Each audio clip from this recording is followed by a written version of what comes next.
এজন্য আল্লাহ বললেন মালাকুল মাউত আমি নির্ধারণ করে দিয়েছি।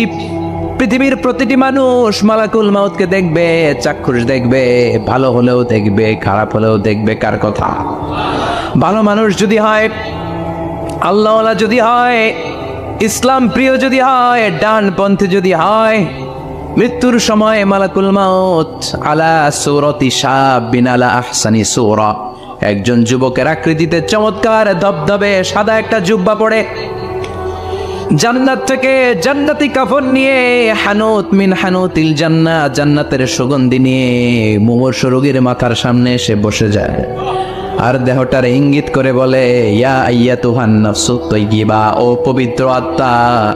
আরেক বর্ণনায় এসেছে ইয়া আইয়াতুহান নাফসুল মুতমাইন্না, ও প্রশান্ত আত্মা, উখরুজি ইলা মাগফিরাতিম মিনাল্লাহ, আল্লাহর ক্ষমার দিকে বের হয়ে আসো। উখরুজি ইলা মাগফিরাতিম মিনাল্লাহি ওয়া রিদওয়ান, আল্লাহর ক্ষমার সন্তুষ্টির দিকে রুহটা বের হয়ে আসো। স্মুথলি বলার সাথে সাথে মুমিনের দেহ থেকে রুহটা বের হয়ে আজরাইলের হাতে চলে যায়। স্মুথলি বলার সাথে সাথে স্বাচ্ছন্দ্যে আনন্দে মুমিনের দেহ থেকে রুহটা সা করে বের হয়ে মালাকুল মাউতের হাতে এসে পড়ে। পড়েন সুবহানাল্লাহ।